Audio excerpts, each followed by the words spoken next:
As of yesterday, it was 34. We did test an inpatient today under suspicion. She is a resident of a long-term care facility in our county, and so we're not super suspicious of it, but we want to make sure that that's not what's wrong with her before we send her back to a long-term care facility.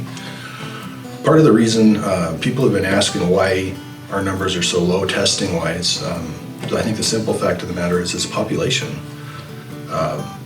We're a rural community with a very small city footprint. Even the zip code for Emmitsburg covers a lot of rural farm homes. And we don't tend to have a lot of large gatherings besides St. Pat's. I think we dodged a bullet there. St. Pat's, 4th of July, homecoming, that kind of stuff, those are our big get-togethers. Whereas a single restaurant in Des Moines probably sees more people in a Friday night than our restaurants see all week.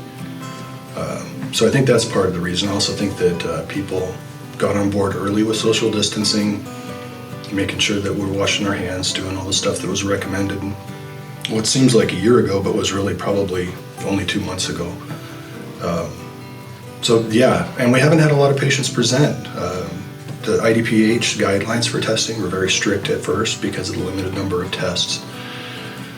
They do continue to get more tests in, and just today they relaxed the rules a little bit on who to test. It's still kind of stringent. It's a little more open. You can't just walk up and say you want to test. You have to have the signs and symptoms of respiratory disease and something else, like you're living in a group home or congregate facility like a nursing home, or if you work in healthcare or public safety. We're anticipating the day. Governor yesterday mentioned something about Test Iowa.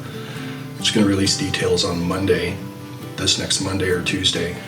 So it'll be interesting to see what happens then. But yeah, right now it's just population based. We're not big. There are probably more people in the giant nursing home as you drive into Spencer than there are in Emmitsburg.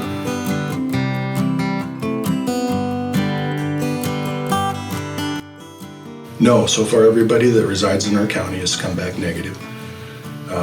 That includes a couple of people that we have transferred to Mason City on precautionary standards.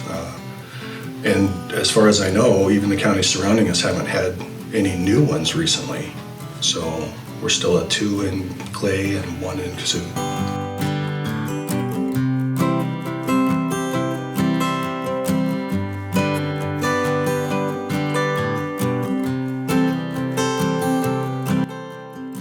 What the state of Iowa is doing is they will record that case in the county of residence. So if we have somebody that goes to Esterville, Holy Family, and gets tested and it comes back positive, we will be notified, our public health will be notified, and it'll count as a positive for Palo Alto County. The reason for that is the state is doing all of the contact tracing of individuals to try to figure out where it came from, but local public health is doing all the follow-up. And public health is divided by county. We have a lot of residents in West Bend that actually live in Kasuth County, so even though they're West Bend residents, Kasuth County Public Health would follow up with them if they tested positive.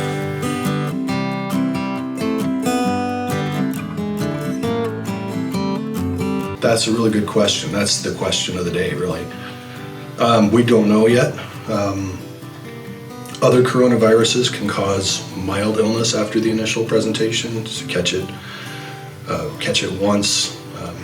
Next seasonal colds comes around, you get it again, but it's milder. We have no idea to predict. We're going to have to go through probably 2 or 3 years before we can definitively answer that question, to be real honest.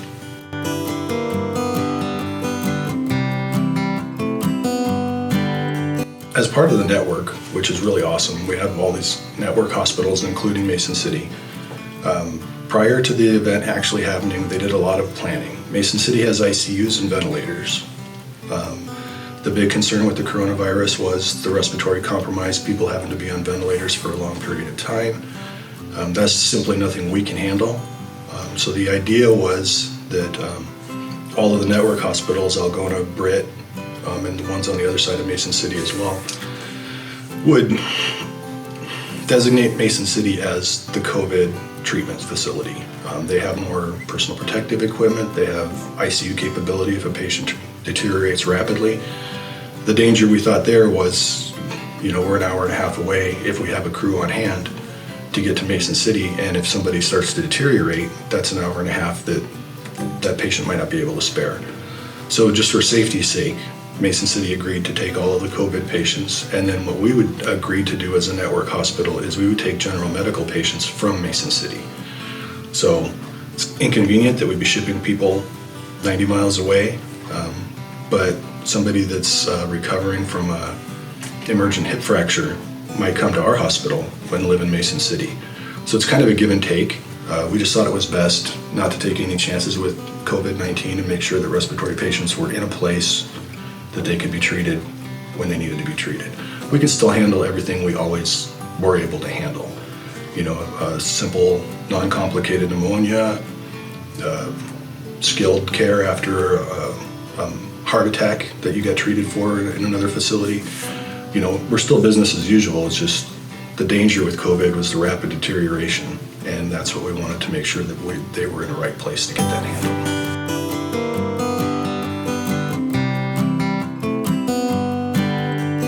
Well, I take this with a grain of salt. The IHME, affiliated with Washington State University, projects that we'll reach our peak on May 5th. I do take that with a grain of salt because according to their data, we have not closed non-essential business, but we did that a month ago. So whether it's true or not, we don't really know, but it's the best projection we have at this point.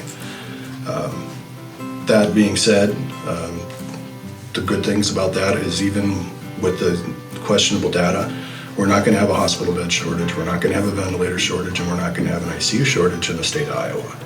So that's really the best outcome possible. We managed to not crash the healthcare system, which was the whole idea behind flatten the curve in the first place. So that's really awesome.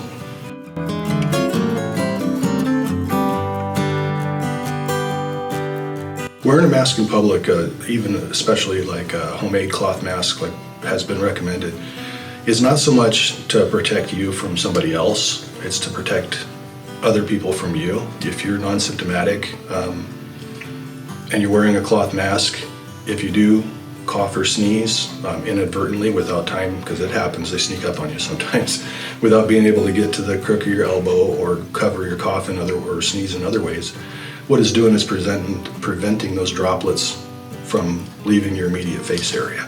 It's not going to stop virus coming in, so if somebody's not wearing a mask and they sneeze directly in your face, you might be in trouble. But if they're wearing a mask and you're wearing a mask, then everybody's going to be okay.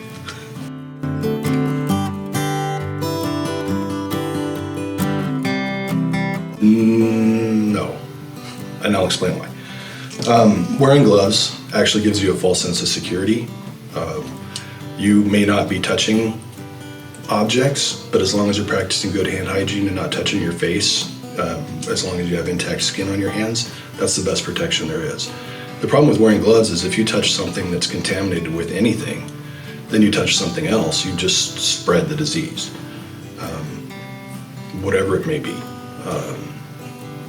Gloves are not infallible. Sometimes they have holes in them. As healthcare providers, even when we wear gloves, we have to wash our hands before and after because you never know, there might be a micro imperfection in the glove. You might have stuff on your hands that the gloves made you feel like you were invincible, but you actually have stuff on your hands, so you have to wash them right away. I do recommend, I've seen it, people wearing gloves like at that drive up at the bank, you know, that kind of stuff, that makes sense to me, especially handling money or a product. But for average everyday out and about town, it's not going to do you any good. It might actually hurt. Let's just imagine it. If I'm wearing gloves and I'm in my car, I'm touching my steering wheel, touch my door handle, touch the outside of my car, go into the grocery store. Now I'm touching the cart, which you have the option of wiping it off yourself, or sometimes the store is doing it for you. But now I've touched the cart, so whatever I've touched before I touched the cart is now on the cart. Then I go and I pick up an apple, and it's got a big bruise on it. I don't want it, so I set it back down. Now, everything I've touched up to that point is on the apple, and whatever the apple had on it is now on me. So then my phone rings, my wife's calling, so I answer the phone, put it up to my face, and so now all the apple, door handle, everything I've touched up to this point since I put the gloves on are now right here on my face. Later in the day, I go like this, Now it's in my eye.